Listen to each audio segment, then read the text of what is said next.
Hi everyone, welcome to my new topic mechanical ventilation. What is the mechanical ventilation? Mechanical ventilation এর কাজ কি আর নার্সিংয়ের কী কী কাজ থাকে mechanical ভেন্টিলেশনে সেটাই আজকে ডিসকাস করব। অ্যাকচুয়ালি মেকানিক্যাল ভেন্টিলেশন বলতে আমরা কী বুঝি?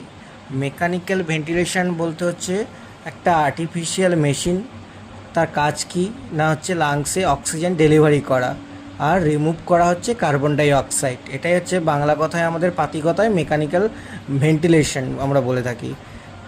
ভেন্টিলেশন কিছুই নয়, একটা মেশিন যাতে কাজ কি অক্সিজেনটা ডেলিভারি করব লাংসে, রিমুভ করব কার্বন ডাই অক্সাইড, যেটা একটা নর্মাল মানুষ করতে পারবে।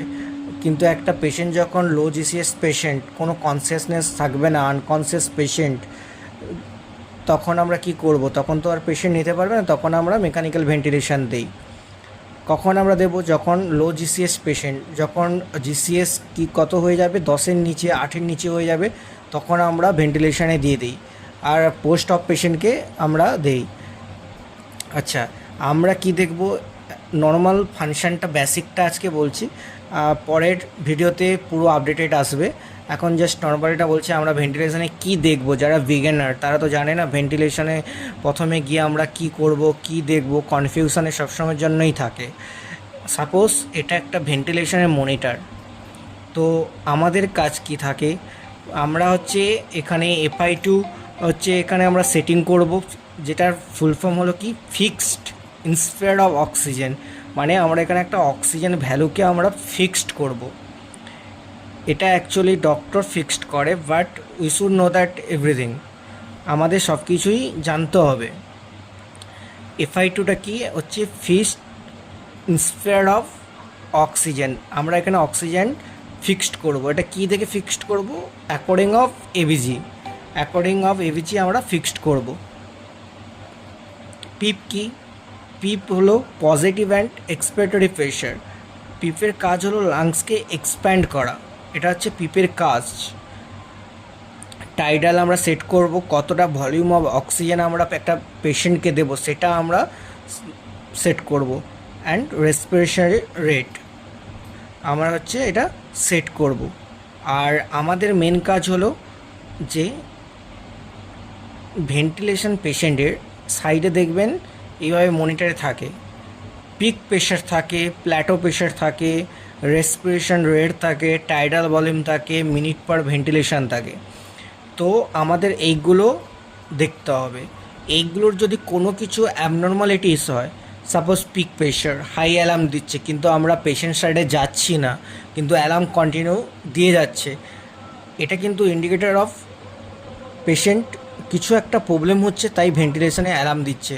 পিক প্রেশার বাড়ার কারণ কি? যখন প্রচুর মিউকাস প্লাগ থাকবে, বঙ্কোস্পাজম থাকবে, বা পেশেন্ট যদি ইটি টিউব বাইট করে, তখন কি হবে? প্রেশারটা প্রপারলি যেতে পারবে না, তো প্রেশারটা কি হবে? ফাইট করবে, তো তখনই পিক প্রেশারটা বেড়ে যায়। আর কি হলো না, রেসপিরেশনের রেটটা হচ্ছে কি? রেসপিরেশন রেটটা হচ্ছে আমরা সাপোজ ভেন্টিলেটর পেশেন্ট করে আমরা এভিজি দেখে, PCO2 দেখে ওটা আমরা সেট করে থাকি।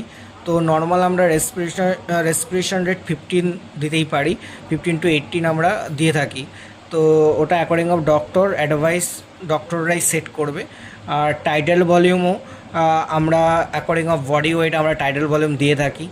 মিনিট পার ভেন্টিলেশনটা কি না, মিনিট পার ভেন্টিলেশন কিছুই নয়, হচ্ছে tidal volume into rate, into করে দেবেন, যতটাই আসবে, যে মেজারটা আসবে ওটাই হচ্ছে MB।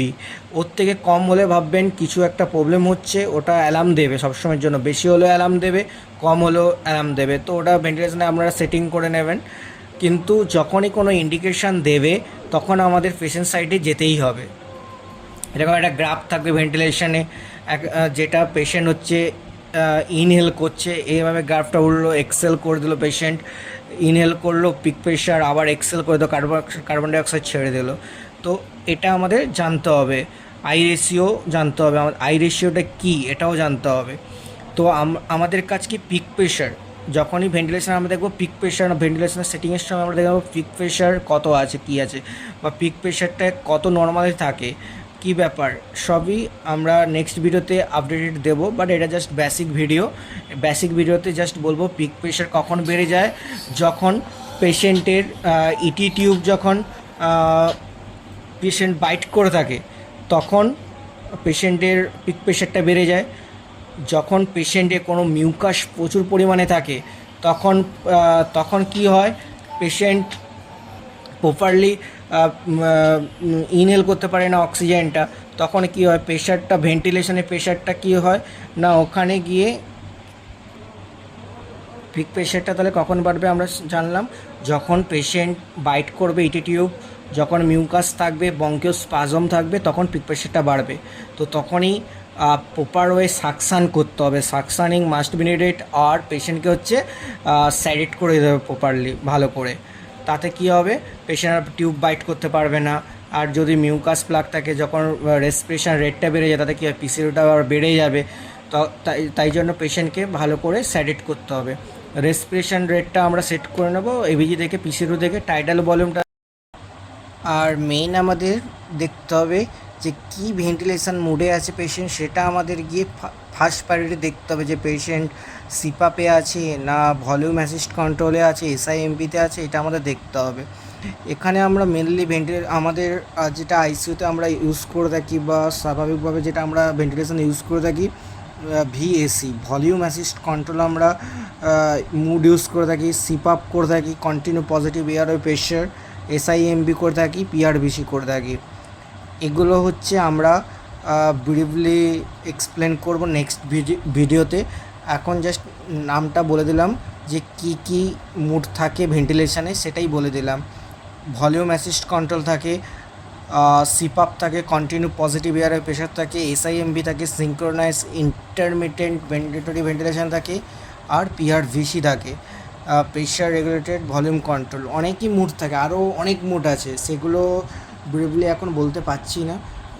আপনাদের মেশিনে নিয়ে গিয়ে দেখিয়ে দেবো যে কী মুড থাকে, কীভাবে রেগুলেটেড হয়, সব কিছুই জানিয়ে দেবো।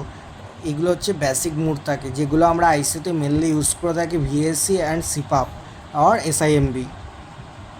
Thank you everyone.